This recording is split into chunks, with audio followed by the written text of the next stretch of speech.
former welder of 25 years at Inco, then a supervisor from 75 to 78, and then 78 a teacher from 78 to 81 and a half at Creighton number 3 shaft, and later on I was brought from 3 shaft back to Coppercliff in 1981 and a half, and because of my friend having a heart problem at the Coppercliff welding shop, I was made head foreman beginning in 82 and held that position until 1985 when I left in November the 29th of 85.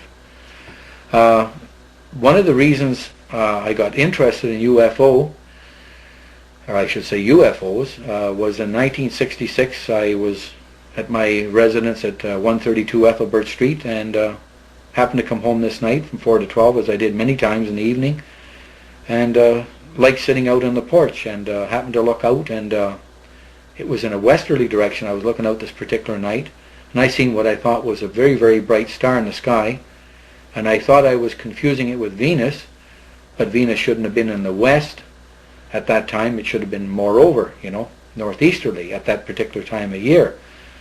So I remember going in and getting my 8 by 35 binoculars and looking at it and thinking, gee, that's strange. Green, red, green, red, green, red. So I called my wife out and I says, take a look at this over here. And I can still remember pointing up, getting the binoculars, having a hard time to focus in right where I was pointing. She says, oh yeah, she says, that plane, it's got a green and red light on, it's changing. I says, yeah, but it's sitting there like a helicopter. And I said, that's very strange.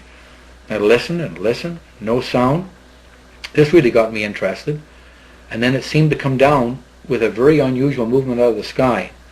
Can't describe it on a tape, but I'm looking at it, and all of a sudden it just seemed to come down out of the sky, and it was about 10 miles closer to my eyes. Just a quick drop. And this is what caught my interest. I thought, a plane doesn't move like that. It comes, like a long directional, and it was there, and it stopped. When I focused in on it, and I said, boy, oh boy, now I know that's no plane. Because here was this red light, green light flashing from end to end, like a traditional plane would, coming in for landing, but there it was sitting like a helicopter, absolutely no sound. And then all of a sudden, the red light went out, the green light went out, and just a bright glow, almost looked like a halogen, white fluorescent light, and it just sped right off, straight up into the sky, at an angle, about a 45-degree angle, and disappeared, all within 3-4 seconds from the time the red and green went out. And I said, that does it. I have just witnessed my first phenomenon in the sky, a UFO, and my heart was pounding and I was all excited.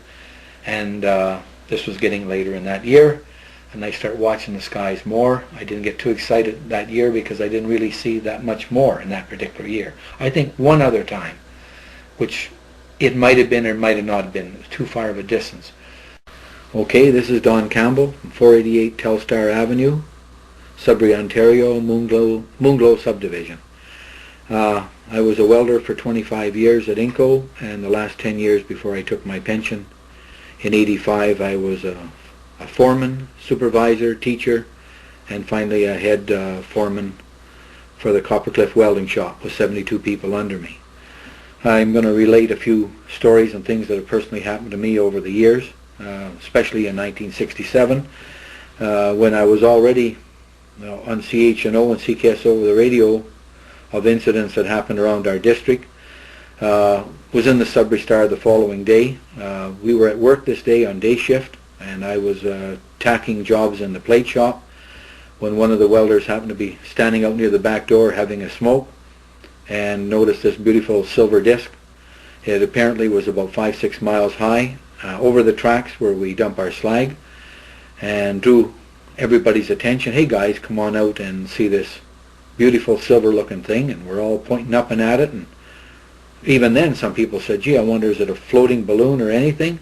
One of the welders was smart enough to tack a little stick on the back door, which is permanently held open for trains going in and out bringing plates. He nailed a stick as a gun sight and aimed it over as you would a gun barrel, and aimed it over the edge of the door right at the silver balloon, or what we thought may be a silver balloon. This was at 10 o'clock in the morning. People were talking about it. Elwood Tresize, who was the foreman in the shop at that time, phoned in the station, told them about this, and they said, yes, we've got many calls about it. People in Sudbury were looking up. We were looking up. This went on till approximately 2 o'clock in the afternoon. But before 2 o'clock I was so excited, owning a telescope at home, I decided to get sick early and headed for my home. By the time I got home and looked up in the direction that the balloon should have been, it was no longer there. Not for 1 minute did I think it was a balloon. It was a beautiful silver disc shining in the sun. It hadn't moved in the 4-hour period, so we knew darn well that a balloon would slowly drift, but this thing had stayed there. It was gone, so the next day I related this to my fellow welders and plate workers out there, and they said, oh yeah, it was there, and it just zoomed away, and it was gone in a matter of 2 seconds, a couple of blinks of the eye, and it was gone. The follow-up in the Sudbury Star the following day, many phone calls to stations and the Sudbury Star. Turns out that the Air Force says all this was a weather balloon taking up information of ionosphere and stratosphere conditions, and that nothing to worry about, it's not a UFO, and that it just drifted away on its own. And when questioned, they said, well, how come it stayed in the same place for 4 hours over Coppercliff? They said it was a weather inversion, and it was held there by a pocket of air that was not moving. And then some people said, well, how come it could fly away all of a sudden? They had no answer for that. There was no more follow-up the following day in the paper. Just the one article saying it was a weather balloon and it drifted away on its own. And many people said it didn't drift away, it just flew away at an incredible speed, disappeared. And that was one of the incidents in 67 going into the summer of 67. Conductor and engineer aboard an Ingo slag train. I don't remember the number. They were on 4 to 12 shift. It was their last pouring at 11:15 p.m. And they parked the engine, took the pantograph down as they always do, put the emergency lock, checked their air pressure, 200 pounds, and everybody's ready to start pouring. And they felt the conductor had his arm on the sill like they always do on the right-hand side going up, felt the heat on the upper part of his arm, and there's a little windowsill just above to keep the rain off their head. When he stuck his head out a little further, he looked up, and there was a circular craft which he said was 40 to 50 feet roughly in diameter, and it didn't have the light on right when he looked at it. It was just off, and then all of a sudden the beam of light came on. And then this really created some excitement. And right away he said to his conductor, look out the window on your side. The conductor looked out the left-hand side of the window, looked up and says, oh my God, it's a UFO, it's a UFO. And he said the excitement went on for about 5 minutes. The three guys that were putting the pails of water to get the crust out of the slag bowls, they all stopped work. Everybody, they had a better view than the engineers. They're all looking up, UFO, UFO, UFO. And there's one Italian guy up there, real accent, and he was yelling too, UFO, UFO, UFO. It's like spaghetti, you know.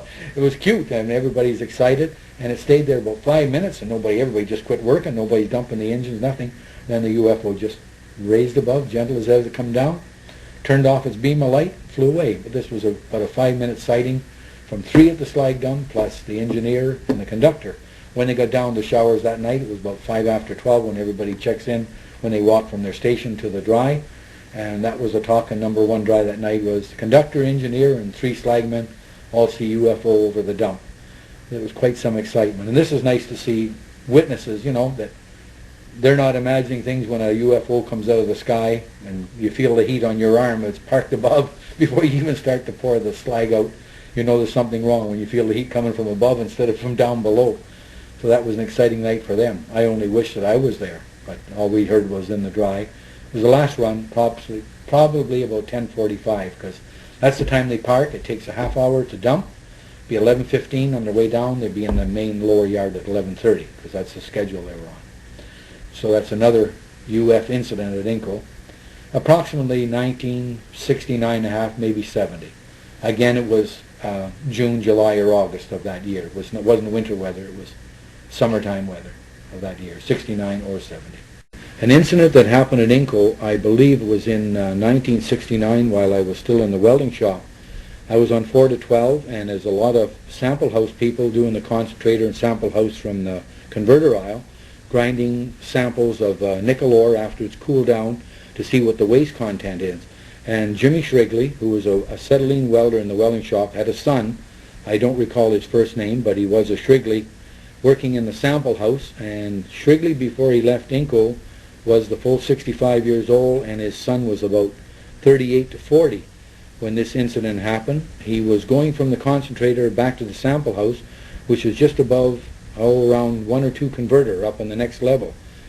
And as he's carrying the pails, he looks up, he feels this funny feeling, and he looks up and he feels this heat beaming down, and then a light came on, and the light came right down on him. He looked up. I think he almost pooped his drawers right there, because there was about a 50-foot circle. He was so frightened by this thing being right over him at the time, he dropped both the sample pails, which is about 20 pounds in each hand, and run like mad to the sample house and told the guys, come out here, look at this. They come out just in time to see the back end of the UFO slowly drift back up into the clouds. This is what frightened him so much, and the story went all over the plant the next morning on day shift, that Shrigley's son, and he related to his dad, Jimmy, the next evening was over at his dad's house and said how he'd seen the UFO, how frightened he was because he could feel the warmth off of it, the heat on his arms, hair standing up on the back of his neck, the nape of his neck was that close, and this thing turning a light on him right when he was between the concentrator and the sample house. Dropped the pails and run, and then of course he had to get his sample pails back. As soon as the thing left, went back over, picked up the sample pails, carried them in and continued his shift. This was getting near the end of the shift. Summertime again, 10:30 when it's fairly dark by 10:30 in the summer nights. And that was one of the true stories by Shrigley. I hope someday that we can track that Shrigley down to find out, because today he'd be about in his 60s. His dad is dead. His dad has passed away in a nursing home about 4 years ago, but I think that this Shrigley, and there's not too many Shrigleys in the phone book, maybe you can get in touch with him and he'll recount that incident that happened to him that evening. Then to get on with another story is the time that I come home off of 4 to 12, and I'm having a cup of coffee, and I come back out on the railing. My wife is in having a cup of coffee too, maybe a bowl of cereal. I wasn't, and she comes out and says, my favorite Western just went off the air. And I said, oh? And she says, yeah. It was black and white at that time. And she said, it's off the air. And I said, I looked and I said, well, by geez, it is. So I can't do anything about it. I come back out, and I'm sitting on the front of my house at 132 Ethelbert, and I'm looking north, and when I come to think of it, I'm looking sort of northwest, because the tower, after checking just recently with my friend Michel, the tower is more northwest than it is perfectly straight north, and I see this extra red light on top of the tower, and that is a big, big light, a big red on and off light, not the little one that used to flash on the tower, but a big light. I get my binoculars out, and I say, well, my God, we've got a UFO hovering over. So I go in and I'm leafing through the yellow pages, CKSO, da-da-da. I'm all excited, You see something like this, I know why they're off the air, and I phone and I get somebody on there and I say, this is Don Campbell. I don't want them to think I'm some nut. And I'm living at 132 Ethelbert Street, and you people are off the air. And they said, well, don't tell us anything we don't know. This is the 15th or 20th call. We know we're off the air. We got our technicians running all over. We're going to get back in the air as soon as we find our problem. I said, well, don't run any further in your studio, because I said, your problem is right over your super tower. And they said, what? I said, you've got a UFO, an unidentified flying object, a flying saucer. This is the way I said it. And it's sitting right over your super tower, and that's why you're off the air. They said, you're kidding. I said, no. I'm on the next hill just down from you. I said, I'm on Ethelbert. I'm right out in the backyard. I got a perfect view from the front, from the back of my house. I'm looking at it. Can we have your phone number, sir? And I said, you sure can. We'll get right back to you. We've got to get some pictures of this. So, hang up. They hang up. I run out. It's still there. They're still off. And then I go out in my top of my backyard and I look over with my binoculars, and they're wheeling their big cameras out on their cement pad, and they're taking pictures of the same thing that I'm looking at. The only thing is they've got a $55,000 camera which has got good night vision, and they're getting some pretty excellent pictures of this thing blinking over, where all I've got is a little Wind-O-Matic UMIG camera with a slow daylight film in, which isn't any good. Like if I had a camcorder like I have today, I would have been having beautiful pictures.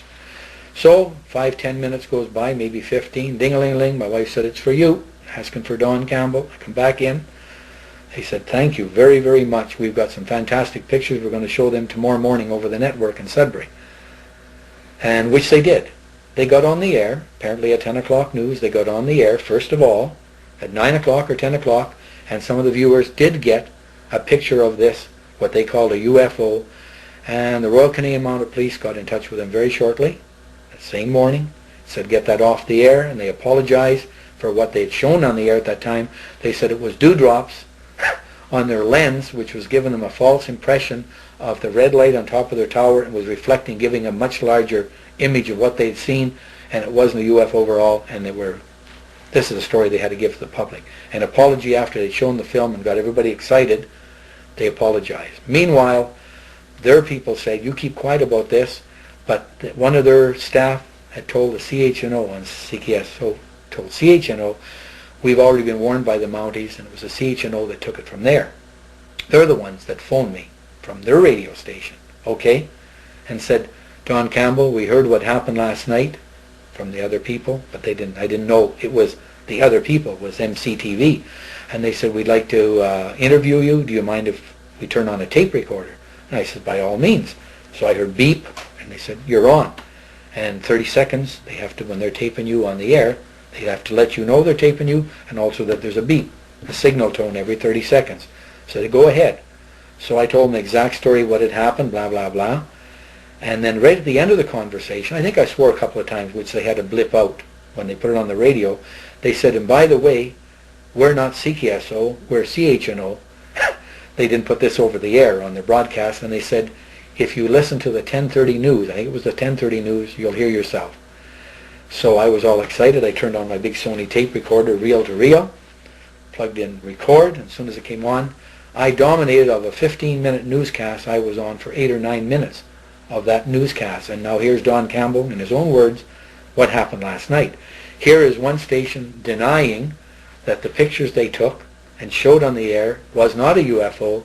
Here they are picking up my story saying, I was watching the UFO with my binoculars, I'm the one that reported it, I watched it right till it flew away, and when it flew away, CKSO had no more problem with their transmitting of their pictures. Everything came back to life at 2 o'clock in the morning.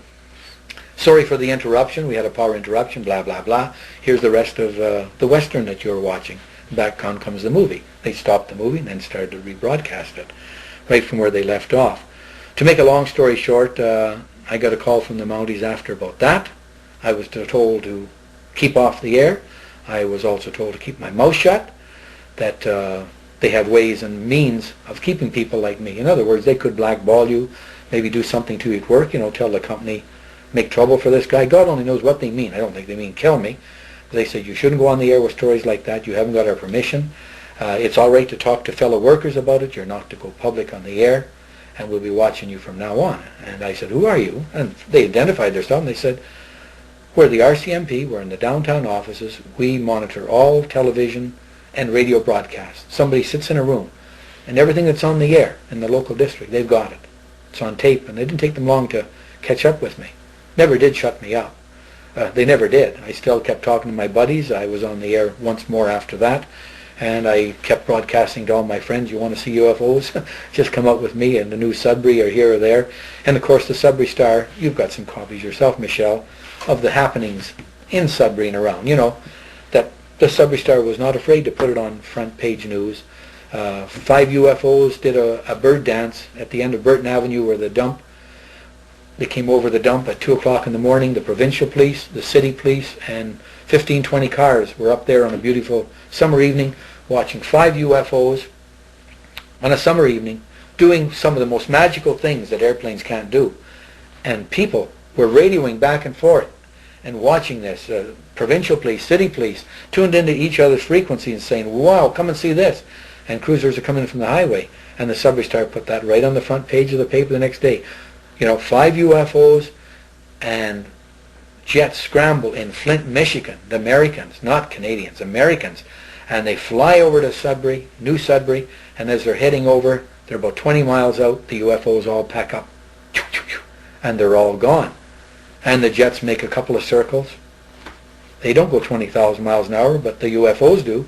UFOs left, they head back to Flint, Michigan, and they land. Headlines next day. 5 or 6 jets scramble from Flint, Michigan because there's 5 UFOs doing a circular dance and aerobatics over the dump. That was a dump site over Burton Avenue. It's no longer. It's all filled in with homes. And the provincial police report it, the city police report it, the Sudbury Star put it on their front page. There was no denying now, with so many 15, 20 cars, witnesses, to this incident that night, it made the headlines the next day. And I thought, well, the RCMP are going to say, don't you dare put that in the paper. Don't ask me why. They allowed it. It made the headlines. 5 jets scramble. Then the next day, a little write-up in the corner on the front page saying they had made a mistake. All this hullabaloo and everything, it was some kind of peace shields that were falling from a satellite and were causing all sparkles in the sky. And again, the old cover-up. The jets had scrambled for nothing, that there really wasn't UFOs, it was pieces and debris that were falling and tumbling from the night sky, flashing in the sky in different areas, which had caused all this phenomenon that everybody was excited about.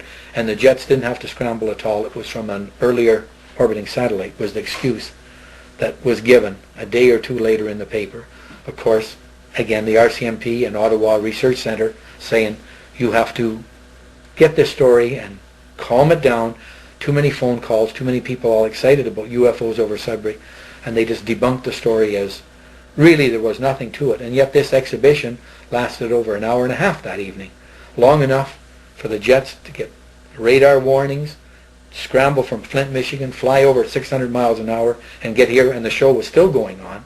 Enough for 5 provincial police cars and 7 city cruisers and 14 constables to all be watching it and saying, wow, is that ever fantastic, as they would loop and turn this way and that way with their flashing red lights, you know.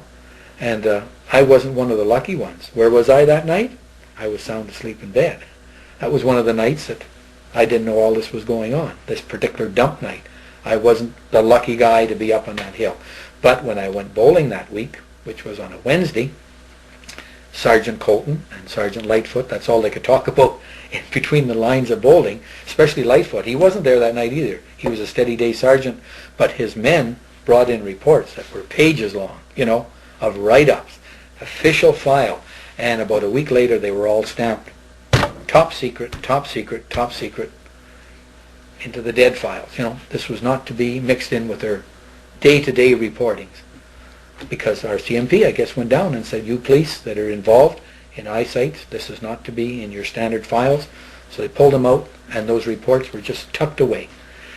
Handwritten, signed by each man in the cruiser and their co-officer, 2 to a cruiser, that all seen it, witnessed it, wrote up the reports as what each one thought they saw. You know, these 2 wrote up a report, and these 2 wrote up a report, and everybody that was there wrote up the reports. But when all the reports were in, they went into the dead letter file, and God only knows if somebody from Ottawa didn't come later on, I'm only speculating, pull them out of the file and just said, it never happened. You know, it never happened, because what you were watching was debris mixing out of the sky, flashing. So God only knows. That's another one of the interesting stories that happened over Sudbury. And I mean, anybody can look in the 67 Sudbury Star in the summer, and that was front page news. Jets, you know, fly from Flint, Michigan to see UFOs over the city street, and that was a very interesting happening. Not made up on my part, actually reported right in the paper from polices and constables and 15 car witnesses, people that were out late that night, you know, traveling the Food Road as a shortcut to New Sudbury, stopped their cars, got out, and all these cop cars there, and watched it with their own eyes. They were all excited, and I guess they were all contacted, keep your mouth shut too. God only knows. That's another one. That's a good one. Another incident, my brother-in-law, Art Seguin, who's worked up at Elgome Nordic for 20-some years, up at Elliott Lake Mine, practically from the day it opened. He's retired now. I didn't personally see this myself, but there was about 50 mine workers going in through the gates early in the morning. I guess they go on shift like we do at Coppercliff, probably 7:15, 7:30 to be changed and in their work clothes to go down the mine for 8 o'clock. They have to be on duty by 8, and lo and behold, this is a beautiful, clear summer morning, and everybody's looking up over the parking lot right near the gate. The sergeant's at the gate looking at the passes, same way as we do at Coppercliff, and a UFO is sitting there. No sound, beautiful silver craft, the sun bouncing off its body early in the morning. Quite a sight, and Art related this to me. The next time I seen him, you know, it was probably a couple of weeks, because we always interchange visits. We'd go up to Elliott Lake to see them. He was a great hunter, fisherman. He'd come down to Sudbury to see me. That's my wife's brother. And there's at least 50 people and this hit the Elliott Lake Press locally, about all the men seeing it at the mine at this time, their local little paper, but it didn't get into Toronto or Globe and Mail or, you know, our local papers, a big write-up about Elliott Lake miners seeing this, but it was the talk of Elliott Lake for quite a while. This is the night that Jimmy Tomasini and myself, we were heading out after 4 to 12 after having a hamburger and a pop, and I guess it was about 1:15, and we got parked down at the far end of Maley Drive, and we were ready for our little excursion into the bush. Got the telescope boat over our shoulder and the legs and the weights, binoculars around our neck, and all set to go for another night. We were just getting off the roadway, just through the little shallow ditch. I had to do a little jumping there because of the reeds and a little bit of water, although it was a fairly dry summer. And along comes a cop, provincial police cop, not a Sudbury police, just provincial police cop, come down here. Now, whether he was going on to duty or cutting over to the Falconbridge Highway, which that's their jurisdiction, and was using that, he pulled over and said, "What are you boys doing here?" I guess we looked pretty suspicious with all this equipment, and walking through, getting ready to climb up the hill, and then we start telling him, "Well, do you believe in UFOs?" This is my personal remark to him right off the bat, and he says, "Why, do you?" And I said, "Oh yes, we've had a lot of sightings, and we're going out," and I said, "I've got involved with the Air Force at this time, they know who I am, and I'm Don Campbell, and it's my friend Jimmy," and okay, so that's all right, and I said, "I bowl with Sergeant Lightfoot and also Sergeant Jim Colton of Sudbury Police," and Sergeant Lightfoot, he said, "Oh, Lightfoot," he says, "he's not one of my bosses, but I know him well. He's down in our headquarters office." So this eased his mind about who I was and who I was talking about.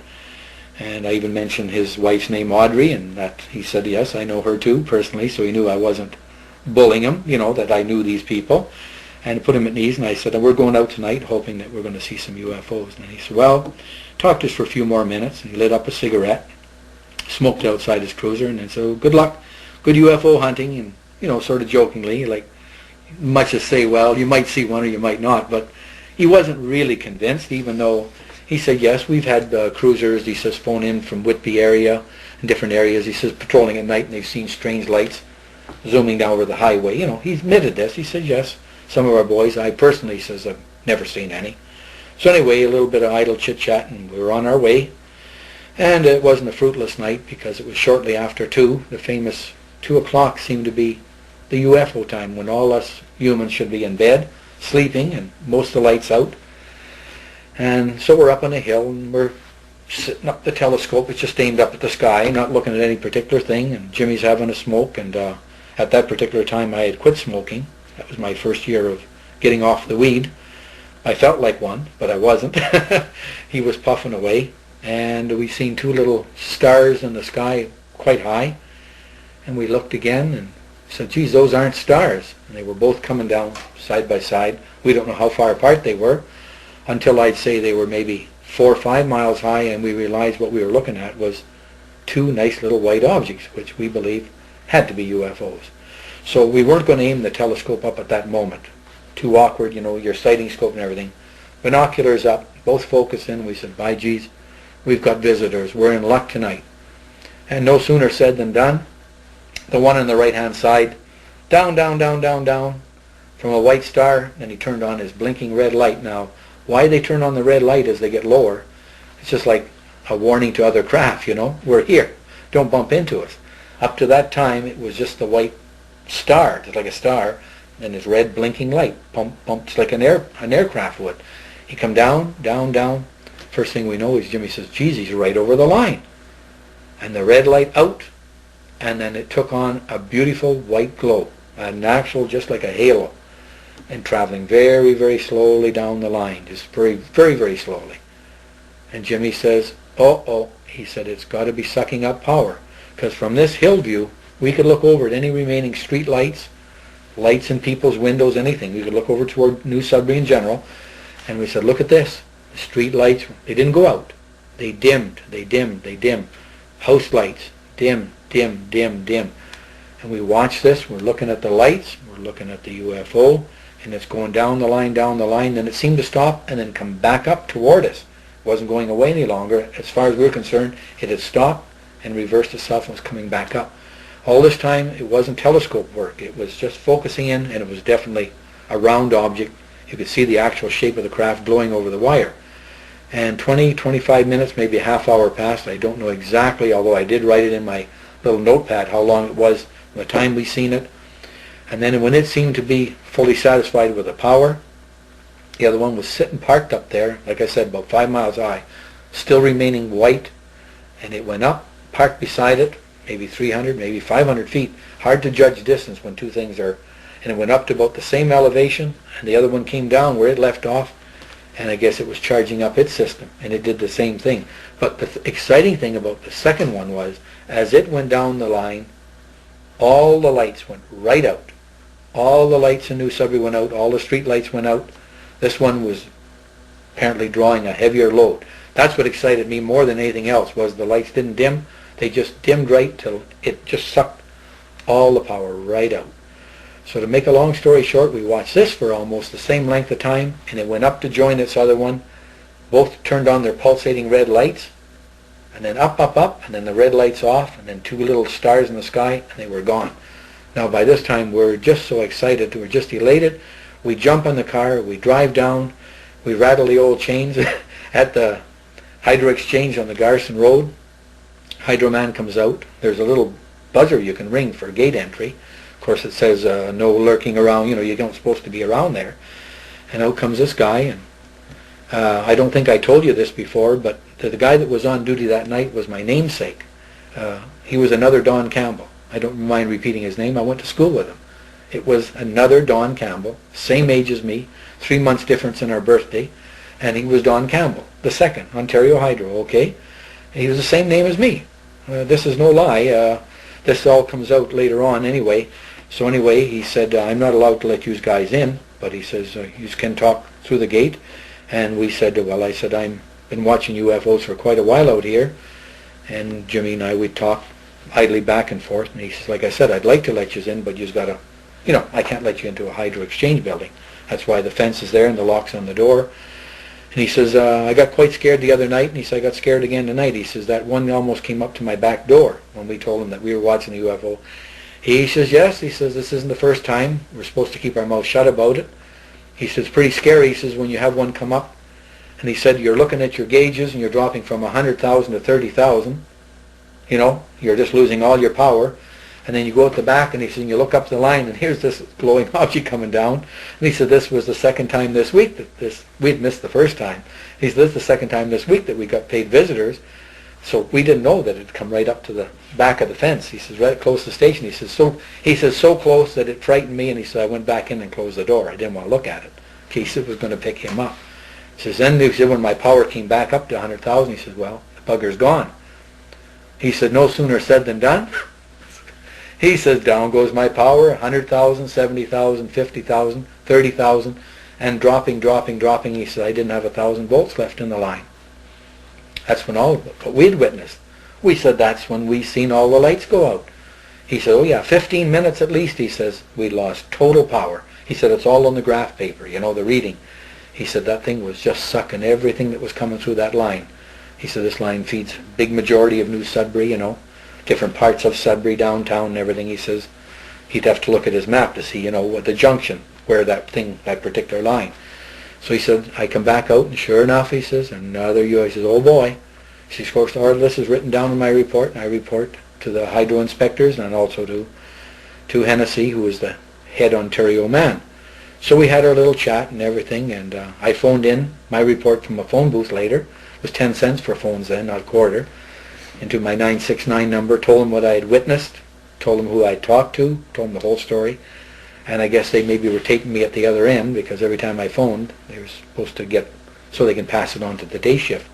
Told them about, they said, well, we seen the UFOs parked, we seen one disappear out of the sky, it's below our radar line, and then we seen it come back up, like you said, at that time, and we seen the other one disappear, and then it was below our radar line. And then the two together, yes, that all coincides with exactly what you were saying. And then they both left together, and again, 15, 20,000 miles an hour as they sped away, all charged up. So they seem to depend on our hydro line power for charging up these smaller, they're little 30, 40, 50-foot craft. They seem to just borrow our power for a little while and drain some of our power, which is, to me is highly interesting, because If they're from outer space, another planet, and they've got a mothership that's, say, 1,000 miles high or 20,000 miles parked out there, they don't go back to their mothership to take power. Why should they bother? All kinds of hydro juice down here, they just draw it. Whether they hook a cable onto our line from the belly of their craft, or it's just an induction when they're so close that they're scientific. I feel that they're not touching. Of course, my eyes and binoculars don't tell the story. I don't know if there's something really, actually visibly touching, or they're just so close, but the craft glows. It actually gets a halo and a glow. It's something to see. Like through binoculars or with your eye, the whole craft is just a glowing ball. And then when they fly away from the line, they go back to a lighter color. It's amazing. It really is amazing. To see this, you no longer have any doubt in your mind. You are watching somebody from another world that may be 20, 30,000 years ahead of us in science. We can't fly an airplane down over a hydro line and suck the juice out of it and hover over like a helicopter and move slowly. It's absolutely amazing. Other times when I was involved, my friend Jimmy Tomasini and we were staying out after 4 to 12 in my backyard at 132 Ethelbert. Been away from there already 16 years. It's 132 Ethelbert. We used to go up in my backyard, and this particular night a UFO was flying. We knew it was a UFO. I had focused in with 600 power, and we could see the portholes. We could see the dome on the top. It was 1:30, 2 a.m., somewhere around there. It always seemed to be a couple hours after midnight that these things would appear. It was flying over the Frood Road area. First we focused in with 8 by 35 binoculars, both hanging around our neck, and then I took my telescope out, which was already on its legs and everything, and brought it out. We focused right in, and we could look right in the porthole windows, and we could see beings, we'll call them aliens, that were walking around. They were not sitting, they were standing. It looked like a control panel. Through the portholes we could see that the craft was brightly lit, and I could focus in, and there was one person who had a different suit on than the rest. It seemed there was 3, 4 that we could see that were moving about, had silver colored suits on, and this one, I would call him the leader, he had a black suit on. He was dressed different than the rest, so he must have had some significance that he was dressed different than the rest. And we were both smokers at the time, and I remember my friend Jimmy was almost eating his cigarette when he was looking at that. He said all he could say was, oh my God, look at that. And before the evening was over, we folded the telescope up, and we jumped in my car, and we scooted down in this general direction. We just didn't stay in our backyard. I was keeping my wife awake, screen windows open. It's 2 o'clock in the morning, and she even yelled out the window, I wish you two would go away and watch the UFOs someplace else in the district besides right directly under her bedroom window in the backyard, which I found funny, but she didn't think it was very funny. And by the time we got down to the Frood Road area and everything, it was still there, but it was starting to drift away on us. It was there, but we were all ready to get set up, and then it decided, I guess it's seen our headlights come, maybe it's keeping an eye on us, and it was gone. So that ended that night. That was our big excitement for the night. Okay, here's another one of the stories that I wasn't directly involved with, but 2 men that check all the yards, and they're actually, what they're supposed to do is check the water tank for water levels, pressures. They have a water tank out there. It's about 100 feet in diameter. It was built by subcontractors in the early 60s. Supplies water, drinking water and plant water to all the plant. And it has a few lights shining up on the side of it. It's kind of lit up. It's on the side of a high hill up there. Anyway, this particular night, these 2 guys are sitting out on the roof having their lunch at 3 in the morning, legal time, 3 to 3:30. And they're eating their lunch, and they see this light coming in from a distance. It's coming closer and closer, and they say, gee, it looks like a helicopter coming. And there's a red light, and there's a white light on it, and they don't thinking too much of it, but when it gets closer, they realize that it's silent. And it ends up parked right over the water tank, which is about 100 feet in diameter, and they said the edges of this craft were as wide from edge to edge. And they thought it was actually so low at one point in time, they actually thought it landed on the tank, but it wasn't. There was a space in between. And it's sitting there, and they're practically choking on their food. They can hardly swallow. They're saying, you seeing what I'm seeing? And they said, yeah, boy, oh boy. So they watched it for about 5-6 minutes, and not too much comments. They're just watching this craft. And then the red light came on, and the white blinking light, blink, blink, blink, and it just raised off, and in about 10 seconds, it just off it went into the outer space. And they knew then, at that point in time, they said, we've just seen a UFO. They were all excited and told everybody about it the next day. And they had a buddy who was out at a little bit of a party, and he had a few beers out at Lively, and he's coming home at 3 o'clock in the morning. And when they went to relate this story to their buddy in Sudbury, a few days later, he says, well, I know what you guys are talking about. He said, I was coming home about 3 o'clock in the morning. He said, I did have a couple under my belt. He says, but I pulled my car right over. He says, right off the road and right onto the gravel, because he said, I seen this light coming out of the sky. And he said, I could see the water tank from the road, he says, which is only about 1,500 feet in. And he said, I could see this thing coming right down. He said, my God, is this a helicopter going to land on top of the water tank at the iron ore plant? So he says, I watched with great interest, and he says, watched it. He said there was really nothing more to see except that this thing was just sitting there with this, with the light shining on. You could see that it's not a helicopter, that it looked round, disc shaped. The lights aren't that powerful, but you could see that it wasn't an airplane. He said, I watched it the whole 5-6 minutes like you guys told me. He said, and I seen it lift off, and I seen the red light come on, the white light come on, and I seen it disappear. And then he said, I traced it. And as it went up into the heavens, it just became a little white star. He said it just blended in with the rest of the skyscape. So he said, I know you guys aren't lying to me. He says, I seen it that night too. I hadn't been coming home at 3 in the morning. He said, I thought, am I really seeing what I'm seeing? He says, because I was at a party. He says, and I was quite interested in it.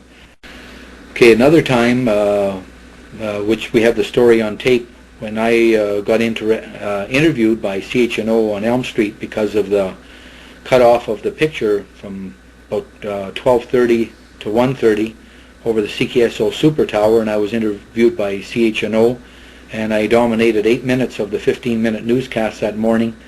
Not FBI, but the Royal Canadian Mounted Police got a hold of it, and other people got a hold of it, including our Air Force base out here, and I was invited out by phone by a captain when I have time to come out when I'm on the right shift and tell him who I am at the gate, and invited me in. This didn't take too long, all within the same week of me getting on the radio. So I get out there, and I get shown through the gate by a sergeant, and I get in, and there's a nice looking man, about 45 years old, captain, and he invites me to sit down, and I sit down at the desk, and I relate some of the things I've been doing and following up with UFO stories and things, and staying out in the middle of the night. And he says, you believe in UFOs? And I said, oh, by all means. I said, I've seen enough. And he says, well, we do too. He says, denied generally by the press and by the government. He says, we're told to do this. He says, because of public panic. He says, that's as far as I can tell you. And he says, we know they're there. We've been tracking them with radar for many years. And he says, we don't know where they're from any more than you do. He says, that's about all I can tell you at this point in time. He says, it's too bad you're just a civilian. I didn't know what he was getting at the time, but he reached into his desk drawer and took out a beautiful picture. It was a blown up 35 millimeter picture. It looked like about 7 by 9, nice picture. And he said, you know what these are? And this was an aerial view. And I said, well, it looks like 3 discs. I could see that they were silver and that they had these glazed, sort of a colored center button part, looking down on them. He said, well, we had 3 jets that were coming in for a landing from about 5 miles high at North Bay just a couple of weeks ago, a week or 2 ago. I don't know exactly when now, because this is a few years back. And he says they reported down to base that as they were coming in, here was these 3 UFOs sitting right over the North Bay base.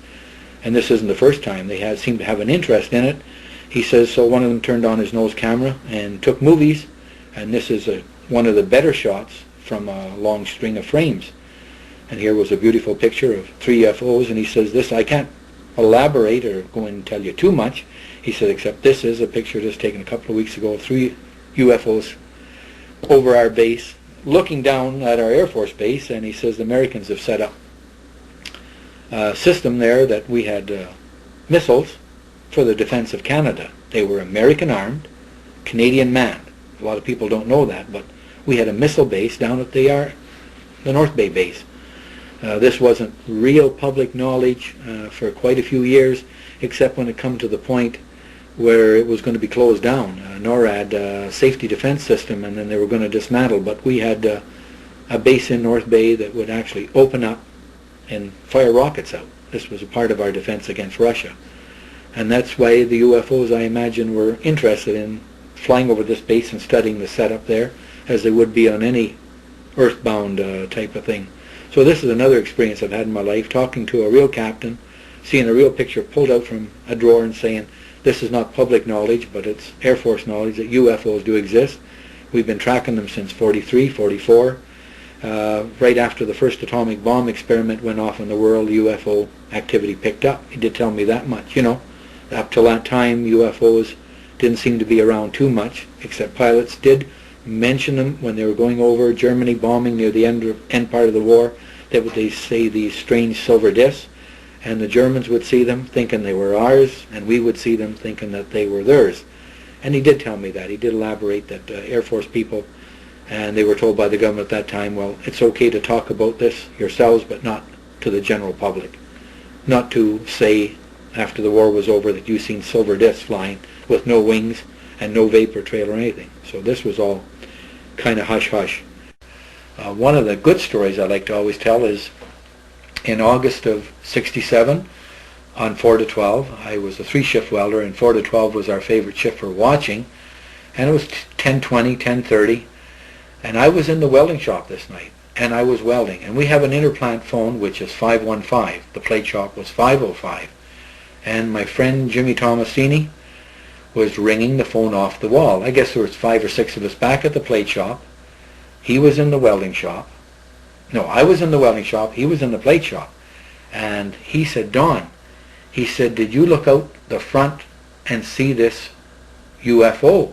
And I said, what do you mean? He said, well, it did a double circle around the stack. He said, I'm sure it's a UFO. A plane would never come in the grounds. It would be against the law. And he says, you better run to the front door. Just leave the phone off the hook and see if you can see it.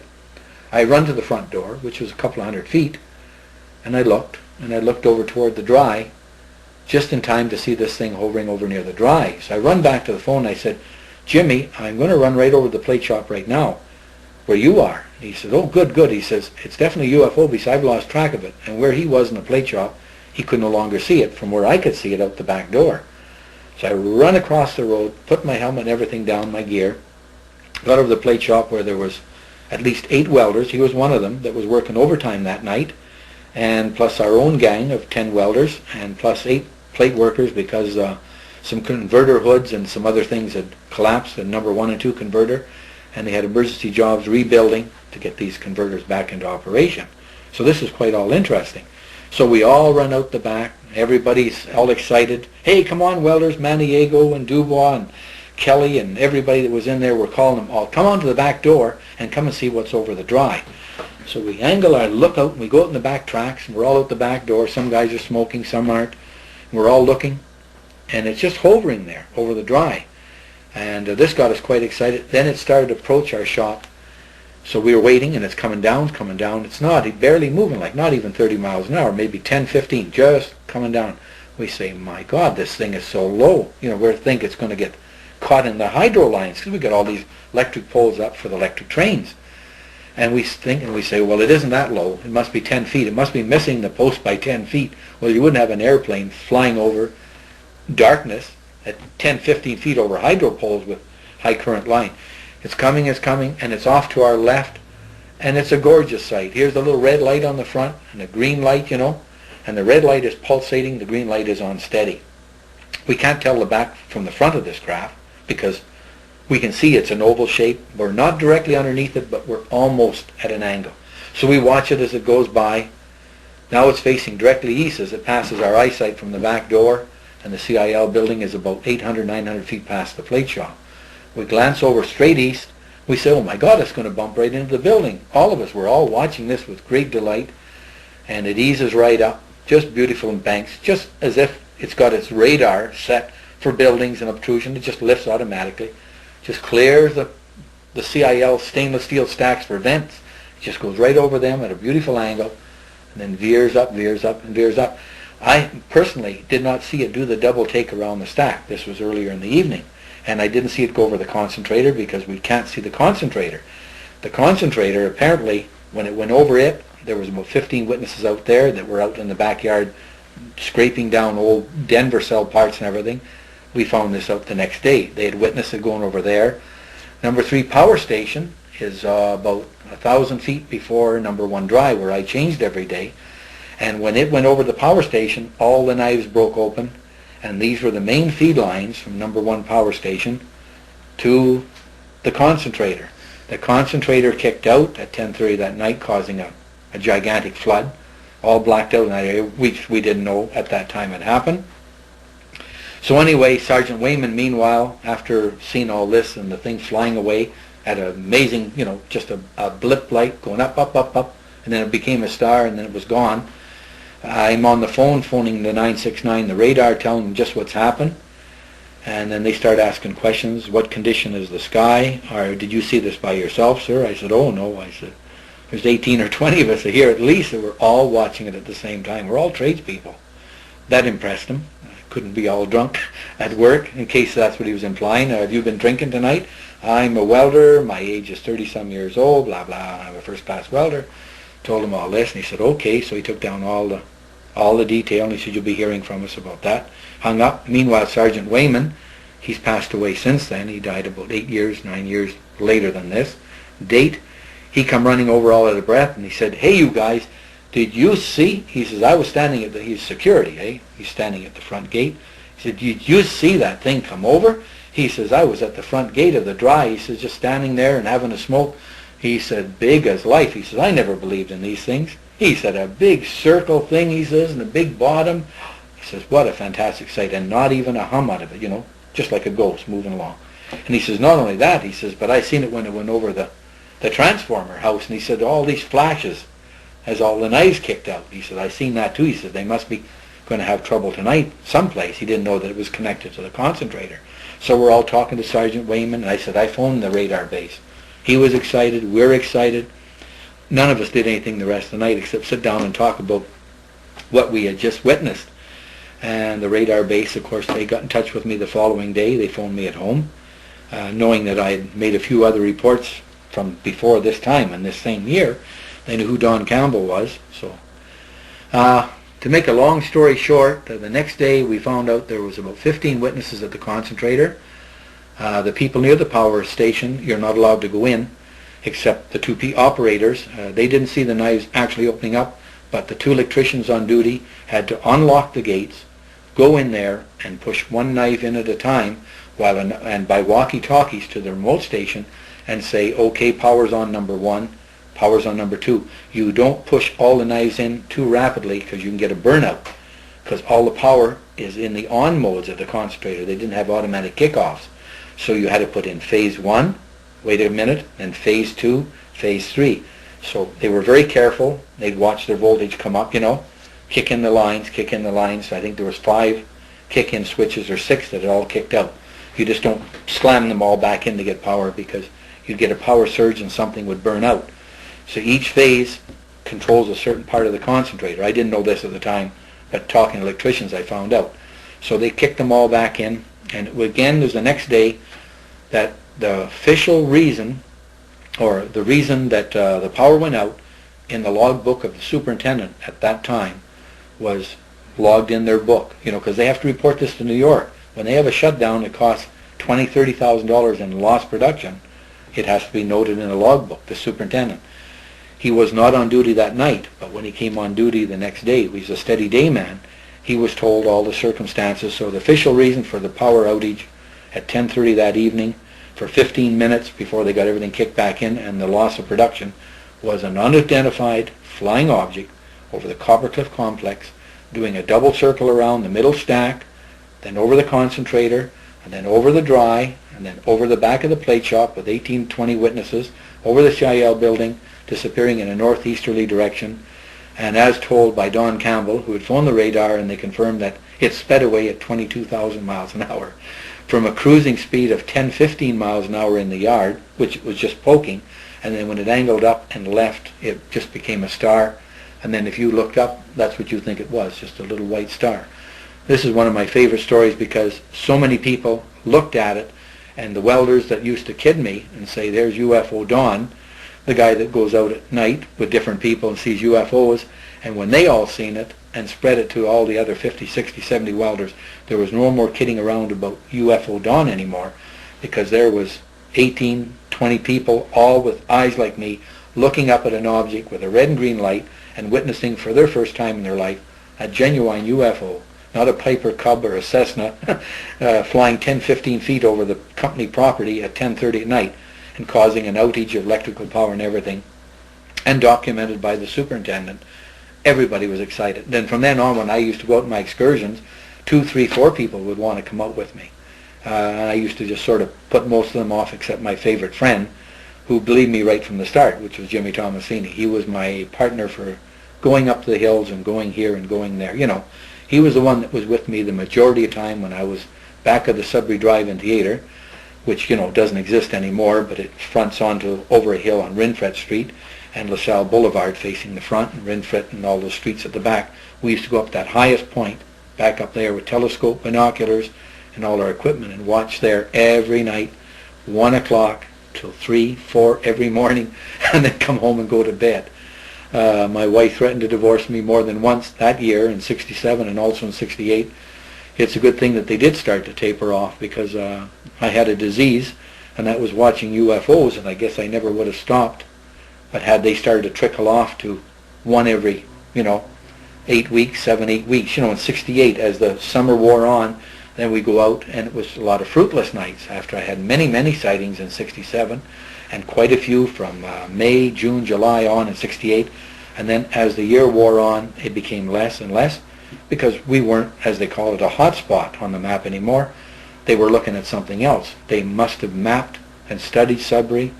To my opinion, they were studying our nickel veins and our water routes and everything in this district, because for UFOs to come over every night, or almost every second night, June, July, August, September, right into October, and probably all winter, but I wasn't one to put on a snowsuit and go stand out for 4 hours shivering in the cold, so I went out in the warm weather. But Sudbury was the spot, and according to the Air Force, yes, we are the hot spot.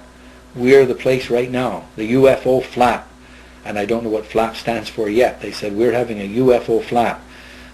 Before they had it in Florida, they had it in California, they had it in Australia, and when UFOs come almost on a nightly basis for day in, day out in one area, first it was Capreol, then it was Worthington, Walden Township, over Sudbury, postal workers, we were even having them wrote up in the Sudbury Star, Postal worker in Capreol sees UFO. So-and-so at 6 in the morning believes he's seen a UFO. This was what was happening in Sudbury in 67, 68. I went out a bit in 69 and lost interest, never in my heart, but only because they weren't there anymore. Then I would read in UFO magazines and books, a few which were canceled by the American government. There was the UFO Observer, which I think had 6 or 7 issues out, and I'd be waiting breathlessly for this issue on the newsstand, and it wasn't there, and it wasn't there. I only got 2 copies, I think, and then we heard that the American government said, we don't want this book out. They canceled it out. They told the people, quit printing it up. Too close to the truth of what was happening around. They said public panic, and the book got out 1 or 2 times, got off. They got printed. I never seen the first copies. I only seen the last couple, and then you couldn't get them. They were only $1.25 at the time. They were taken off the newsstand. They were too close to, and it mentioned a lot of the famous names that are now famous with you. The people that are involved right up to this day.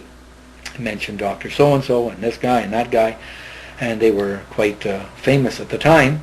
And then, of course, the government, I guess it was the American government, it was an American publication that had to come across the border. And I don't know if it's the Canadian government that said we won't allow this issue into Canada, or it just wasn't being printed anymore in the States. I don't know yet to this day. It was just canceled out, not because they needed money, because it belonged to a bigger network of magazines. It was just one of their publications, but it disappeared, and I was very, very disappointed. I would have liked to keep seeing this. Okay, this is Don Campbell from 488 Telstar, Sudbury, Ontario, former welder, foreman, supervisor, and teacher at Inco. Years ago, in 1968, approximately, and I think it was a summer night, I don't remember the exact month, my wife and I were going out to see her friend, Irene Andrews, solo drive in New Sudbury, and we went by the Notre Dame route, hung a right on LaSalle Boulevard, and just before we come to the Catholic cemetery, it was a summer night, I remember, because it was about 9:30 and just getting dusk. And I looked up first out of the top part of my window, and I said, Alice, look at this. And here was a low-flying object. You could see it was a round circle with a pulsating light. And she looked up and she said, oh my God, she said, it is a saucer. So we're going along at the legal limit of then 30 miles an hour. And I picked up to 35, and I think the people in the front cars were all doing the same thing. It was so low that as it went over the Catholic cemetery, there used to be iron gates in there, and I thought it was going to either touch the iron gates or the two trees that were on either side of the gate. It looked like it was going to rub the top of them. It didn't. It knew its height. It continued on right in a straight line, just like it was attached to that street.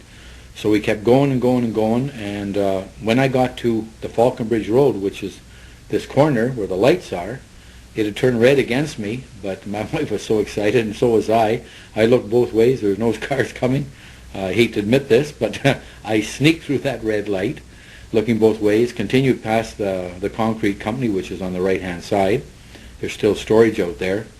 And we continued right on, and right out past Isabella Street, where the Sears warehouse is, and other adjacent streets, all turning off to the right-hand side. Ladue Electric, which is no longer there, on the left-hand side. And when we got down the end of the street, I'm driving, I'm watching up, and my wife is watching up, but she's not watching. She says, follow that UFO. It went over the hill, but I says, I can't follow it any further. And she looked at me, she said, well, why? I said, because this checkerboard sign says, this is a dead end. This was the end of the street. You know, that's where we just came to the end, and it went over the hill and just disappeared, and again, flying very low. And this was one of the evenings where we were fortunate enough to see a UFO at about 40, 50 feet high, and maybe even lower at times, you know. This was low, and there was no doubt about it that it was circular in shape. The light on its bottom there that was flashing, you could see that it was a circular, and of course, windows open in the summer, no air conditioning in the car, just the summer air coming in, no flap, no helicopter noise. Definitely I talked to people the next day out there in the new Sudbury Shopping Centre about this particular incident, and they said, oh, we were coming out on the road at the same time, and we were probably one of the ones in the row. We seen it too. You know how when you go for a coffee at 10 in the morning on a given day, and you're just mentioning, you see a buddy and that, and I'm always loud anyway, talking about it, and somebody perks up and says, oh yeah, I seen that too. I was there, and my wife was in the car, and so on. So I was not the only one looking up that night, and the traffic was brisk, you know.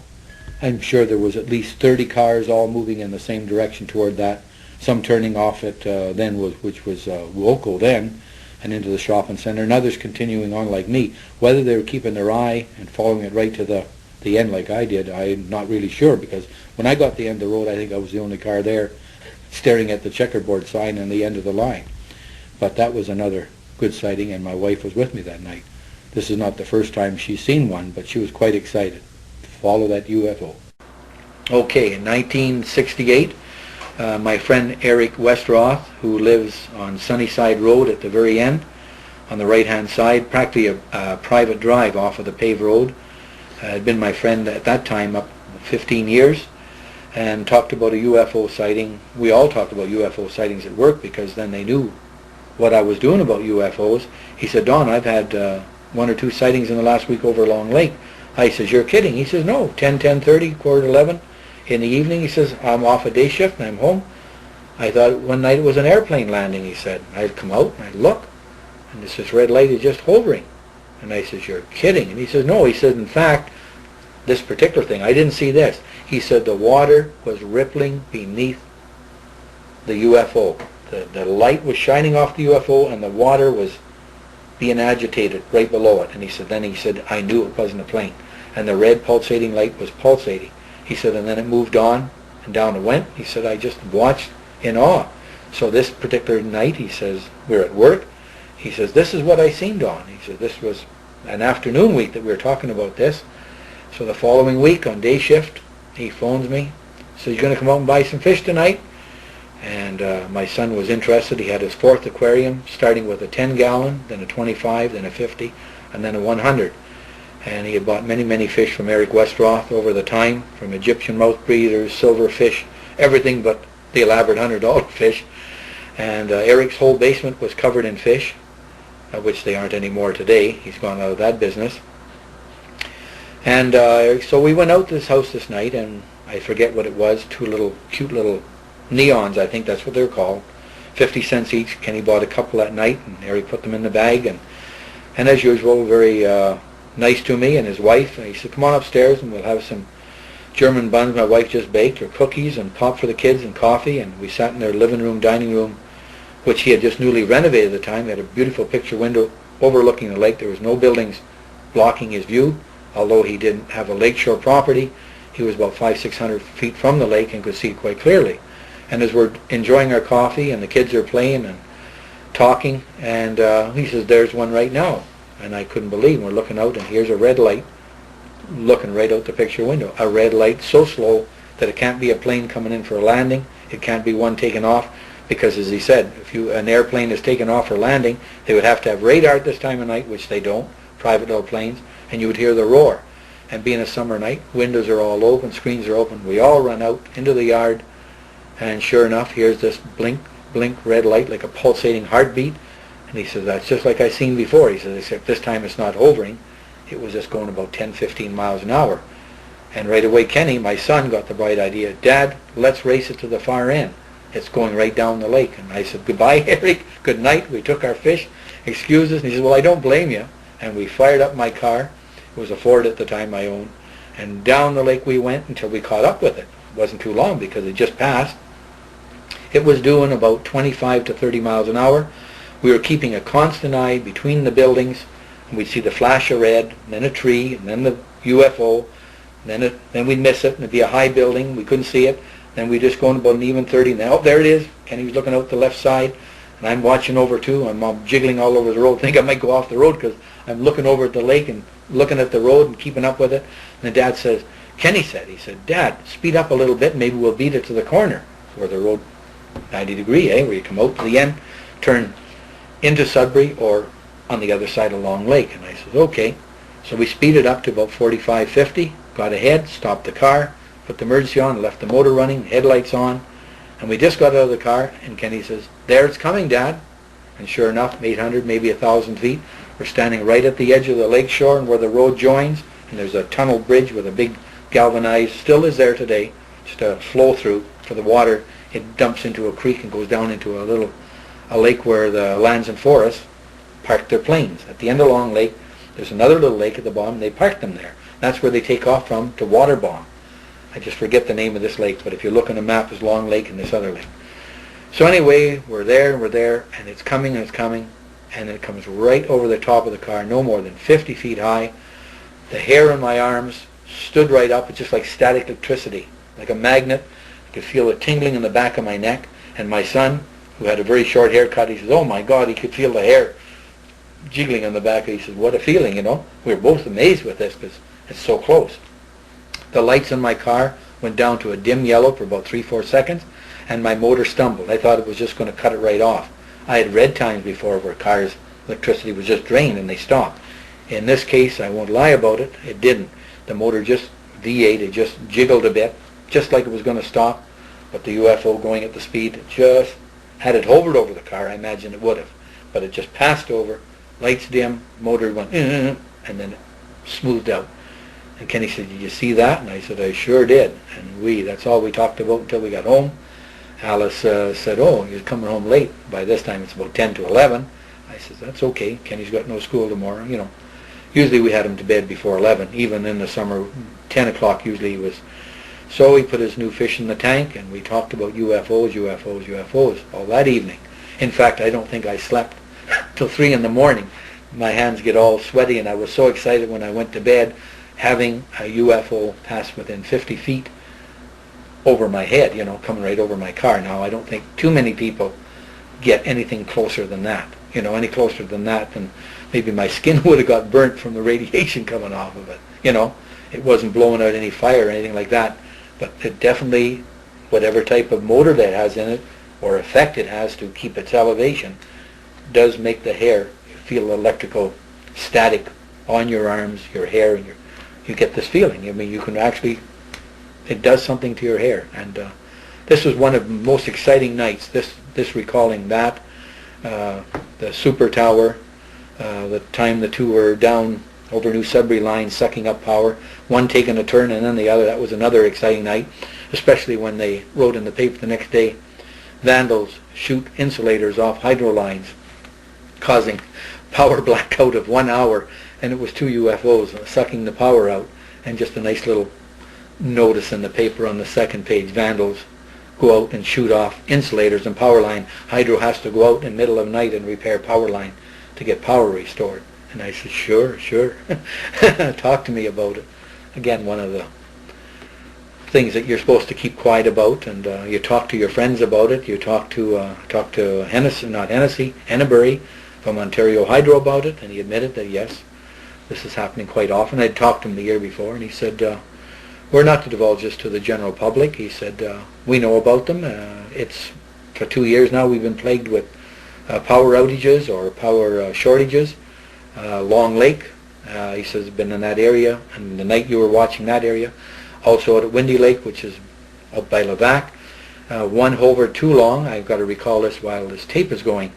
It hovered so long one night over one spot that it melted the lines for 300 feet. And they had to send out, this is the middle of the winter, they had to send out their toboggan skidoos, with the wide track and cables, and go out there and assess the damage. And the power was off at the Falconbridge's Facuna mine, Inco's Levac mine, for the remainder of the night from 3 in the morning till 7. The men couldn't come up, change shifts at 7 in the morning because everybody had to stay down because electricity was totally cut off until Ontario Hydro got the lines repaired, which is 300 feet. They brought in samples. They weren't no longer than a foot long. This was all private. They were melted, and they turned them over to labs for testing. And of course, an eyewitness that was along the road that night said, this didn't happen by accident. He said, I seen the UFO over the road, hovering over there and sitting there, and the glowing underneath the belly. And he said, all of a sudden, it just disappeared. And they said, he didn't think no more of it, except that this thing had happened. But what had actually happened was the lines had melted. And of course, this person only seen the UFO, and then he seen him dart away. He had no reason to think that anything was unusual, except that he figured he seen a UFO. What I'm getting at is, he didn't say the lights all went out because there was no lights along the highway to see go out. He just knew that it was over a hydro line glowing, and then he left. And the reason he left was it had stayed there so long, it had pulling the power in at such a rapid rate, it had melted all this hydro lines out. When Hydro went out to investigate, they found pieces in the snow, cooled down naturally. 200-300 feet of copper literally melted. Some was flat, some was spattered, where it just went into a dripping stage. So you can imagine the electromagnetic field as the UFO pulled this power through and actually melted the line and caused an outage at Facunas, which was owned by Falconbridge, and Levac, which is owned by Inco. And this went into official report, reason for power outage. The men that were on shift were paid overtime. Couldn't get up out of the mine unless you wanted to climb 3,000 feet straight up. And nobody wants that kind of exercise. They waited for the elevator to be turned on. They had contact with the surface through their walkie-talkie network, which it's not prevalent on any other power but a battery power, just hooked to battery power backup system. And they said, what's wrong up there? And the elevator man apparently just said, we don't know, but a line must be down someplace. They didn't know anything about UFOs. You just can't come out from underground until we get power back. We phoned Hydro about it, and they're going to be out. So it happened about 3 in the morning, 3 a.m., and at 7 the next morning. This was reported in the paper, again, as vandalism, shooting at deer and popping at hydro line insulators as a hobby at 3 o'clock in the morning. Imagine hunters out at 3 o'clock in the morning popping off hydro insulators. This is what Hydro had to put in the paper to cover up again.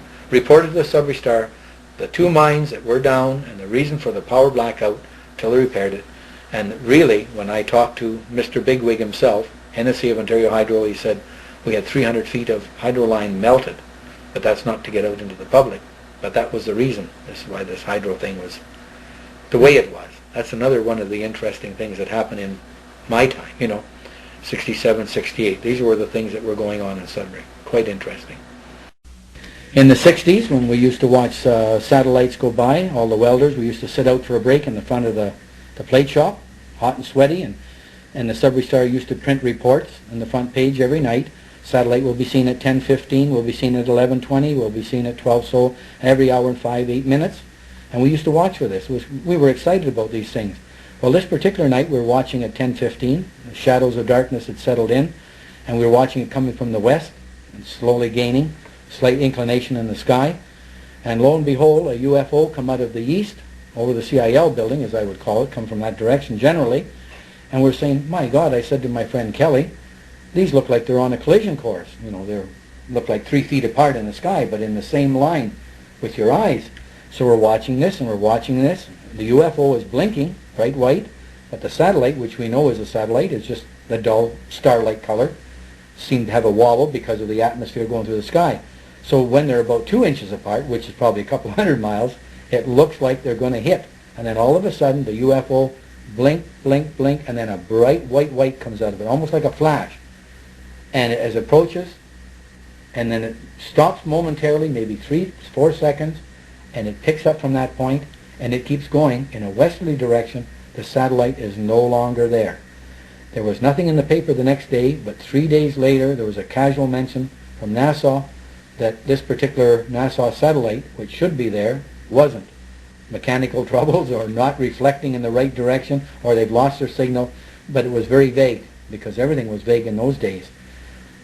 A year later, it was either in Time or National Geographic, it was reported that the satellite that was missing for 365 days on this given day, it was either July or August, was put back in the sky at exactly the same point that it disappeared, going in the same trajectory at the same speed. How's that for UFO snatching, you know, or UFO snatching satellite, putting it back after examining it, and putting it back exactly a year to the day? That must have had the people at NASA really talking about that one. And at least it got into a magazine or two about it, you know, leaked out that it was put back, and NASA was happy. Another time when we were up where the Sudbury Drive-In Theatre used to be, there was a hilltop up there, and there was not houses built right in this, but there is now. And our 100,000 UHV, they call it, Hydro calls it the UHV or UHF, ultra high frequency line. It puts 100,000 volts through. It comes from the Neil and Garrison station on the Falconbridge Road. This particular night, we were just sitting up on this hill, had the scope set up and all our equipment sitting there, and lo and behold, this UFO came over, and it was so low, and we had our binoculars on it, we couldn't follow it with the telescope right away because it was going about 35-40 miles an hour. And it came over by the flour mill section, and there's a pair of radar towers. Now this is how low we realized it was. And these 2 radar towers are still sitting there today, up by the ski hill there. There's 2 towers with red lights. It flew directly in between those 2 towers, and it sat there for a good 5-10 minutes. Then it came through, where our big tunnel sewer is there now, where they drain all of the flour mill section that used to get flooded. They had built this big, huge 8-foot line through the swamp area to drain.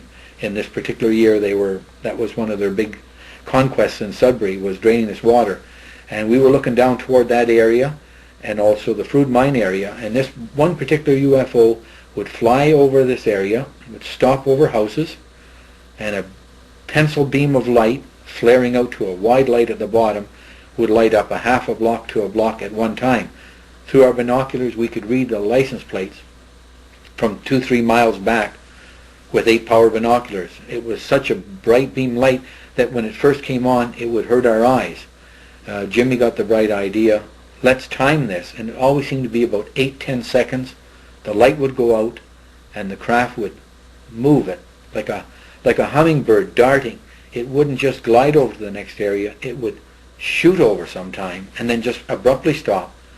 A beam of light would come down again, stay there for 8 to 10 seconds, light out, and each time we'd say, wow, did you ever see a light like that? It was like a laser beam light, so bright. It fascinated our eyes. Our hearts were pounding. We were so excited. All we could say to each other is, imagine we're watching something that's probably not of this earth, an alien craft flying over here.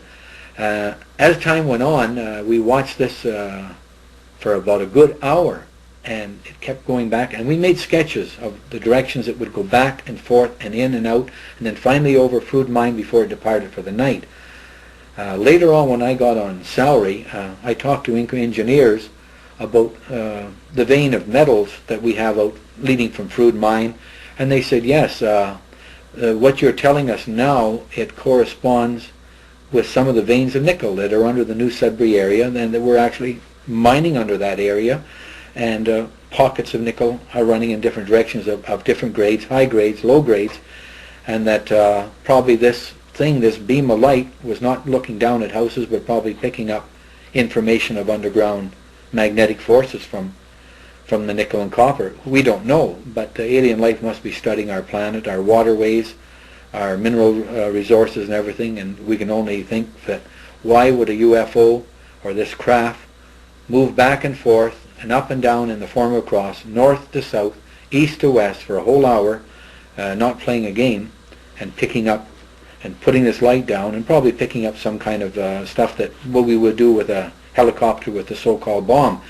Inco did a lot of research by dragging this magnetic bomb around and mapping our whole area. We know where all our nickel veins are. I feel that this craft, just a little more advanced, was probably doing one of the same things. It knows the makeup and structure of our Earth and has been studying our planet. So we found that very interesting. We tossed these ideas back and forth as we're watching this. I wonder what they're up to. And we felt at the time that this is probably what they're doing. They're studying our planet, and we found it interesting, and I'm sure the UFO people were finding it interesting too. I often wonder where they were. We were sitting on that hill that night. I really feel they knew we were there. Here's another incident that comes back to mind. Again in the 60s, Charlie White was a welder at Coppercliff, and also the Reeve of Waters Township, which is now Walden at the time. And he talked to me at work the next day and the day after about this incident. Of course, it hit the Sudbury Star. It was no secret. A boy about 12 years old was sent out by his mother to get a package of cigarettes early in the evening. It wasn't quite dark, summertime. And he was about 7 houses down on the old Walden Township Road, which used to be the old Highway 17 West before they built the new one. So it's on the right-hand side of the hotel, and they had a corner store that was open.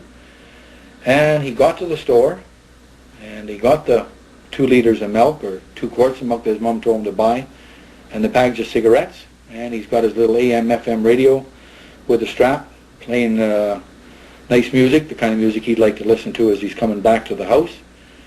And then all of a sudden he started getting this funny feeling, and he looked over his shoulders, and he sees this glowing white fluorescent light coming down the hydro line. And he's looking at this, and he's looking at this, and I guess he was looking at it with comprehension, because this is not a normal thing. When it got close enough to him, as he related to Army personnel the next day, it was not touching the hydro lines, but it seemed to have a black cane that was upside down, hanging like a pantograph, but upside down. It was catching the hydro line from the bottom, pulling up on it. And as it was dragging this thing down, sparks were being emitted from this cane. When it would come to a pole, related by this boy, the craft would stop, the cane section would swing out, let the line go, would go past the pole, swing back in, hook back onto the line, and continue. And he's seen this happen 3 times, poles roughly being 100 feet apart, and he was right across the road. His AM/FM radio cut totally out. The few hairs he had on his arms were bristling, the back of his neck, not through fright, but through the electrical radiation or the aura coming off of the UFO. I'm sure that he was quite frightened. Frightened enough that as it passed him, as soon as it got past him 200-300 feet, he dropped the radio and everything he had and run home. He didn't drop the groceries, but he did drop his radio. He doesn't even remember dropping it. Run home and related this to his mother. Guess what I've just seen? It's from Buck Rogers. It's a UFO. I've seen a real one. And she got him to calm down, and she said, well, I'll phone the provincial police. They phoned the provincial police office, and they in turn phoned a cruiser out there, which happens, as most of the time they are in the vicinity patrolling that area, Highway 17 West. So they go down the old township road, and lo and behold, they get down about a mile, heading toward where the boy lives, and they turn their headlights out because they see a UFO right ahead of them, dead, maybe 200-300 feet, glowing, still on the hydro line. They turned out their lights, and they're going to try and sneak up on it. Just drive slowly, knowing the old road. And they're reporting this on the radio. They're reporting back to the desk sergeant, and they just get on the air, the radio goes dead, and the engine of the cruiser stopped. So with this happening, they just sat there and they looked, and they said, what can they do? So they watched it for another couple of minutes. It went another post or two, doing the same thing that this boy described, and then it shot in a westerly direction across the road, keeping very, very low to the horizon line. A red light and a white light came on over the horizon, and it was gone. As soon as it left, when it was about 1,000 feet away, they turned on the ignition, their car started, they turned on their radio, they resumed the broadcast that they were interrupted on. They said, this is us. As we were telling you, we were watching this thing, and the radio was back alive, and reported as what the boy had seen. I must remember now that the next day, the Sudbury Star said that the radio was checked thoroughly by Bill Tyreman Radio, who was in business at that time. He has now passed away, but Bill Tyreman Radio did all the provincial police radios at that time. He had the franchise for all their radios and their equipment. And it said in the paper, the provincial police radio was thoroughly checked over the next day. There was no electrical shorts and nothing wrong with it. There's no reason why it just cut out. And also all the wiring in that particular cruiser was checked, and there was nothing wrong. And the very next day, according to the paper, the Sudbury Star, this was reported. The Sudbury Star carried the story of the Walden Township boy and the provincial police and Bill Tyreman checking out the radio, and also that they followed up and said that the Army came in. There was no more follow-up after this one day. Said that 5 people from personnel from the Army went to the boy's house, took him aside away from his parents, and thoroughly questioned him for 2-3 hours to get all the details, asked him could he sketch out what he had seen, describe the craft, could he see people inside, and so on and so on. Sudbury Star reported this as it happened the following day, but the next day after, there was no more follow-up. That was the end of the story. Nothing more. End of story. Another story I liked, my friend Kelly lived on Rinfret Street for at least 20 years. He had just moved away 2 years before he passed away in London, and his wife. And this night he was at home. He was on day shift. It was about 10:30 in the evening, and he seen a strange, luminous green ball, which he described about as big as a football, away from him. Putting his thumb out and looking like a football shape, like a round ball. And he said it was perfectly round, and he said it had a grid pattern, straight vertical lines up and down, and lines going from side to side. And he looked at it, told his wife Mary to come out and see this. She come out and she said, well, don't keep looking at that. That's probably a sign from God. And he says, oh no, don't be so silly, Mary.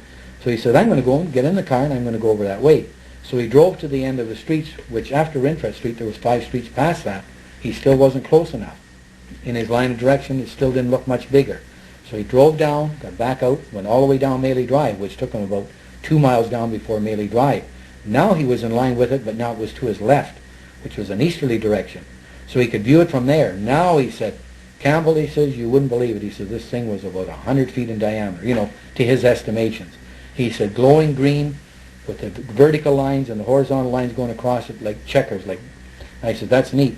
And the part I forgot about was he said that smoke was coming out from the rear, or the bottom center, following around the perimeter of the craft, the circumference I should say, and it's being sucked in through the top. And he watched this for a good 10-15 minutes. And then just before it went, he said the green grid seemed to fade right out. That's the other part. It faded out, and it was just all green, and then it seemed to disappear. As it went away, the ball just got smaller and smaller, and it faded away. Just slowly. It didn't vanish in 2 seconds. It just seemed to be traveling away from his line of eyesight, smaller, smaller, gone. So he told me all about it, and he said, you believe me, Don? I said, sure. I said, you're not one to spin stories about things like that. So I said, but I've never seen anything like this. And a month and a half or 2 months later, in a UFO book, which was prominent on the shelf at that time, in fact, I have a few copies that I had bought. I missed that issue. Kelly had the issue. And I think it was over in Indianapolis. Mysterious ball, 11 or 12 people are out this evening. Green ball with a grid on, glowing brightly, which these people had estimated was at least 200 feet in diameter. They'd seen it much closer. They were fascinated, absolutely fascinated looking at this ball. And it disappeared the same way, traveled away from them till the ball just got smaller, smaller, and disappeared. But the one that was seen in the States, it doesn't say in the article that there was any smoke emitting from the bottom, following up the ridge of it, and then going into the top. Only Kelly seen that. So this has stayed with my mind all these years, Kelly telling me this, and then it actually being on print 2 months later, the same thing over the United States. So he's seen something that a lot of people never seen.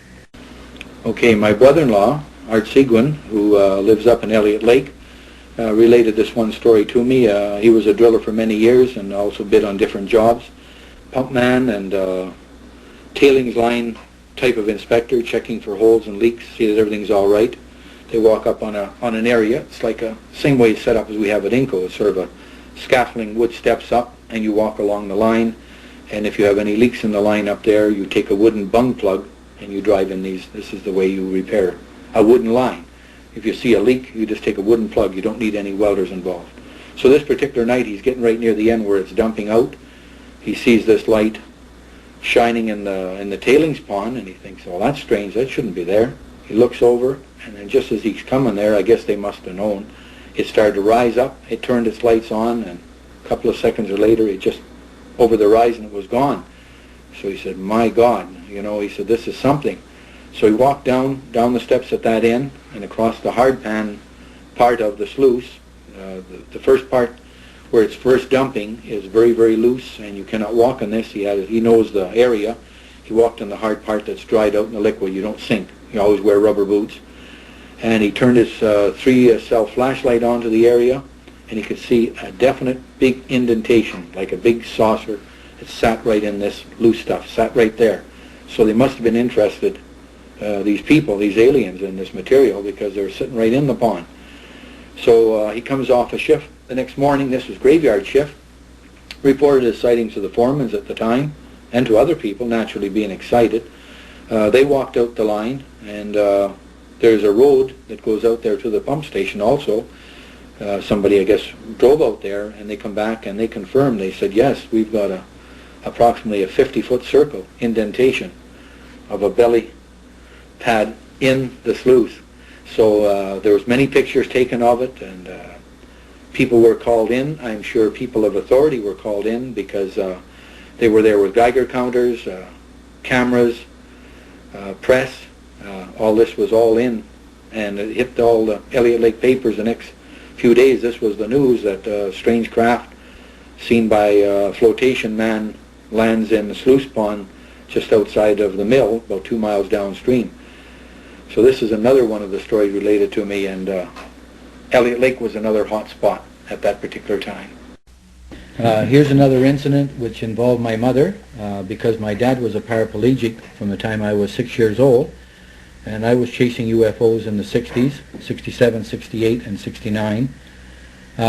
My mom didn't even really believe when I used to say, "Look, Mom, I seen this on 4 to 12 shift, or I seen this, and I'm staying out at night." And I really got the opinion that they had me marked because I would drive over to my mother's house 2-3 times a week for lunch when I was on afternoon shift. And the boarders, who were all mostly from Nova Scotia, which were doing the shafts, the new shafts that Inco subcontracted to McIsaac Tunneling, these boys were down from Nova Scotia for 5 years, and they stayed up, and they upstairs, and they even made fun of me. Until this one night, out at one of our local mines, I think it was near North Mine, they were putting down the shaft, and it's almost 3 in the morning, which is close to lunchtime. They've climbed up the ladder because there was no elevators at that time, and lo and behold, about 50 feet above them was a glowing UFO. And of course, they kind of remembered what Donnie said, and they looked up, and they said, "My God," and they rushed to the little shack, which was their bathroom, their shack to eat in, called the foreman out, and he come out, and he looked at it, and they were all amiss because they just shut the door and looked out the window. "My God, what is this? What is this, eh?" They were really frightened of it. One of them walked out and kind of took a closer look, and this hovered right over the shaft for almost a whole hour. So they were viewing this glowing like a white luminous glow, and absolutely no sound, just sitting there, and then it just flew away. And that's one of the incidents. And I really feel that because I was involved in UFOs tracking and going to my mom's house, and these boys were from my mom's house and made fun of me, so the next day, I wasn't over at my mom's yet, Sandy, that's the name they recall now, was Sandy. Sandy Houghton says, "Guess what we seen last night when we were on shift?" And my mom says, "What?" "Well, remember we were kidding Donnie about his UFOs?" She says, "Yeah." "Well, last night we had one sitting right over our shaft, and we were almost paralyzed with fear. In fact, we were supposed to go back to work at 3:30, and we stayed in the shack till 4, waiting for this thing to go away because we weren't going to walk under it anymore. We were really frightened." So anyway, about a week goes by, and the boys were out, evening, probably Thursday or Friday evening, like boys do go out when they're single. And they come home this night. I guess they had a couple of beers down at the Belton, which was still active at that time. And they come home, and they weren't drunk or anything, and they have a big picture window facing the back lane. And this night, this particular night, they just come up to their room about 11:30, and one of them's laying down in the bed and looking out the window, and the other one's rolling a cigarette. And right at the laneway is a big ball, and they're looking out the window. Lo and behold, the same shape of craft that they seen here again. These people must have been tagged by some magnetic thing, to their body, because there they are at work, which is miles away from Albinson Street, and here they are now being visited in the back lane. They're looking out the window. Well, again, they looked at it for a minute, and they were both frightened. They pulled the drape shut, because it really frightened them to think that this ghostly apparition. And now, I don't know if I got this in the same context order, but now my mom is starting to get really interested in this, and she come from my Aunt Maggie's, which lived on Maple Street. She had her new house on Maple Street in the 60s. So Mom drives with her little envoy past the Belton, up Spruce, on to Albinson, and she parks her car in the driveway. She's going to go first thing in the morning, so she's not even putting her car away this evening, which she did many times. Summer nights, she just left it in the driveway. She gets out, and she looks up, and Albinson Street is at a dead end. She's at 84, and the last house is 96, Craig's house, and there's McLaughlin's. And here's this luminous object, a ball, hanging right over the rock, and I sure wish I was there. And this little Ukrainian neighbor, it's a nice summer evening, he's walking up the street, and he's looking at it, and Mom's looking at it, and she say, "Oh, Mr. Haradowicz," something like that, Ukrainian name, "do you see that?" And he says, "I see it, very good, and I don't believe in them," and he hurries and goes into the house. "I see it, but I don't believe in them." He's looking at something that he believes, he doesn't believe in, and he goes into the house. And Mom, she stood there, as brave as she is, and looks at it. So she slowly walks down between the garage and the house, goes in the side door, and she says that she's going up the steps. This thing moves right in over, not her garage, but McLaughlin's garage, which her garage is at the front, and the next lot, the garage is just a little further back. And that's when I questioned her the next day, "Well, how big was this, Mom?" "Oh," she said, "well, Mr. McLaughlin's garage is about 25 feet long in length," and she said, "it's hanging out, the shape, it's hanging out both ends. It's longer than the garage." So Mom isn't really that good in calculations. I'm thinking it's one of these 40, 50-foot jobs, what I've seen. So she said, "It's hanging over the garage, and I'm looking out the side kitchen window, and I'm looking at it, and she says, I guess it's looking at me," she says, "and it's just glowing like a luminous light bulb." So she said, "I go from the kitchen, and I go into the living room, which is facing the same way as the boy's bedroom. And I'm looking out the back living room, and the drapes are fully open. I haven't closed them for the night. And she'd have just nicely wheeled around, which is over a laneway, and our lot is 110 feet deep, and it's in the laneway. So it's about 60 feet away from my mom at eye level, sitting in the laneway, looking at her, and she's looking at it. And she said, "I looked at it, and I looked at it," and she said, "Well, boy, oh boy, this is something." And when she got tired of looking at it, she went back in the kitchen. This is my mom's experience with UFOs. So not only was her boarders at the mine visited, and not only was I already got about 10, 12 sightings under my belt by this time. I'm telling the boys about me staying up in the middle of the night. They made fun of me. They didn't make fun of me anymore, because here they're involved with seeing a UFO. My mom has got a visit at that house.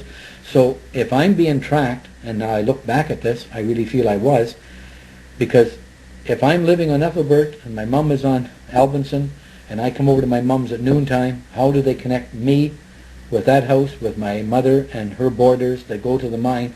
Why is this involvement between me, my mom's house, and her, and them looking at my mother's house on that particular night, and not at 2 in the morning, but 11:30 again. The visit from the boarders upstairs looking out the window, then seeing them with the neighbor. "Yes, I see it, but I don't believe in them." He didn't even say UFOs. "I see it, but I don't believe." That was the funniest part of the story. And my mother related this to me at dinner the next day when she phoned me and said, and I says, "Mom, I was at home." I says, "Why didn't you phone me, eh?"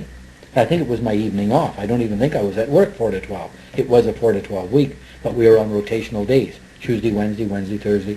And I says, she says, "Well, I thought, 11:15, 11:30, you probably were in bed and you'd be mad."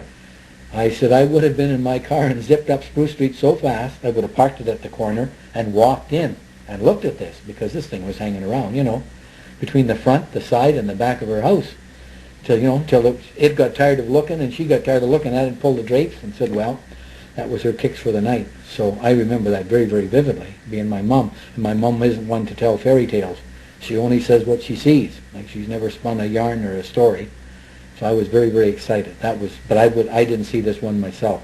But I've seen many more after this. But she was very lucky to see that at that time. When I built, this is the story of all. Involves my wife Alice Campbell. In 1976, we had bought a lot in March from Michel from Moonglow subdivision, and so I started my house. I subcontracted this home that I'm now living in.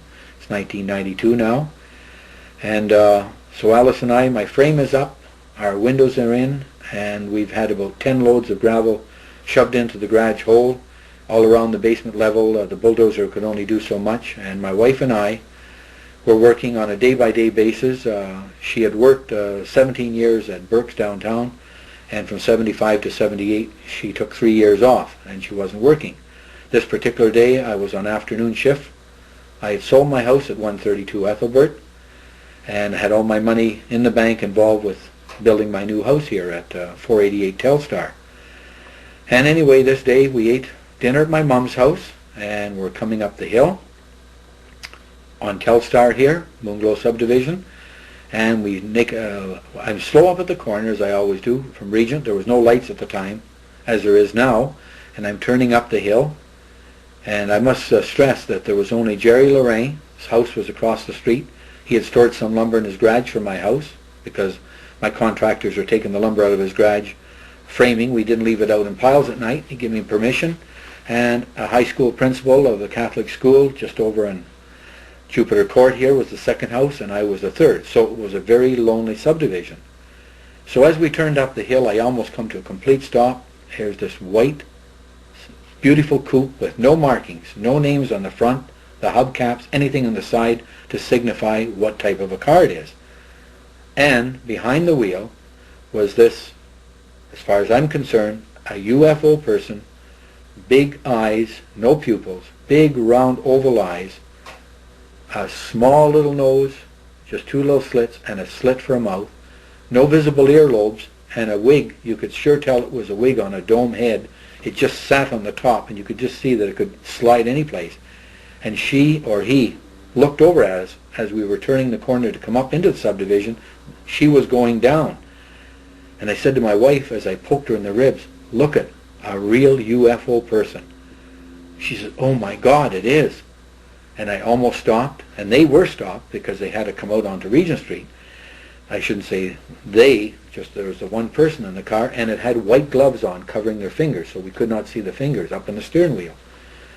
So I looked at this, and I proceeded about 5 miles an hour, turning my head as I'm coming up, and then my wife and the head of this alien person, which I say is an alien person, turned its head around like a robin or a bird or an owl, because it swiveled its head more than a human could swing. And my wife said, she screamed, my wife screamed, and she said, "Oh my God." And I said, "What are you screaming about?" She says, "It said to her, 'I want to talk to you.'" And I said, "It didn't say nothing." And apparently it beamed this message right through mental telepathy from the person to my wife, which frightened her. She just didn't understand hearing a voice in her head, even though my window was down. The mouse didn't move on this. So I proceeded up the hill, 300 feet up the hill, over the crest, 8 lots down, right-hand side. We stopped. Just before I stopped, I glanced in my rearview mirror, and I said, "Guess what, Alice? She or he has turned around the bottom of the hill and is following us up." I got out of the car on my side. She got out on the house side. My house is on the right-hand side. I walked around to her, and I said, "If it goes by, let's jump back in the car and follow it." At this point in time, the car was coming very slowly and looking right at us with these eyes, which was really something. It just, it just sent a feeling right through you. These huge eyes, no white pupils, nothing. Just almost a glazy brown-black. And it just seemed so strange to see a person with eyes like this. No eyebrows, no eyelashes, nothing. And a sort of an elephant-looking type of grayish cast skin. It was sort of a whitish gray, And this is what fascinated us, what we could see, and the white gloved hands. So I said, I always have a pencil and paper in my pocket because we were taking measurements down, ordering lumber, doing this and that each day. I had a regimen to follow. So I'm quite excited. My heart's pounding. My wife, as the car slows down, it looks like it's going to stop to talk to us. And my wife says, "Catch me, I'm passing out." And I had to put my hands under her arms from the back. And she literally just took a breath and sort of semi-collapsed. And I pulled her up and I says, "Come on, Alice." And I says, "Never mind, you know." And this car is just passing 10 feet away, just on the side of my car where I'm stopped. And I have the smartness, as it's passing, I said, I've got to write this number, FLA 600 down. So I write it down. It looks like an Ontario plate. Everything's in order. 6 numbers, 3 letters, 3 numbers. I don't know why I'm taking this number down. And again, I checked the back. It doesn't say Mercedes. It doesn't say anything. A trunk.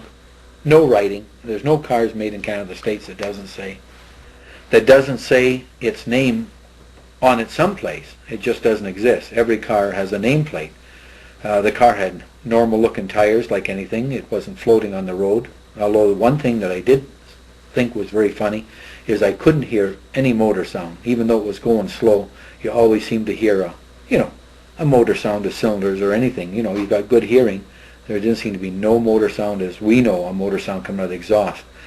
So anyway, after jotting these numbers down, I said to my wife, I'm going to follow it down. It's called Skyway now. The name hadn't even been put on the street. Skyway, down on Darnell Street. And she says, it's going to abduct you. It might hypnotize you. It's going to take you away. She says, for God's sake, Donnie, please don't go. So I made up my mind at that time. My wife had such a frightening... I said, oh no, I won't follow it. I won't go. The thing about this car is that it had a neary glow to it. It had a white paint, but it had a look that was hard to describe. Like it just seemed to have a glow, an aura about it, you know, as it passed. So as far as I'm concerned, it certainly wasn't of this world. Now, I think I'm very fortunate for after this incident happened, we did our bit of work, and then I left at 2:30 to go home to shave up and clean up because as a foreman I had to be in at 3.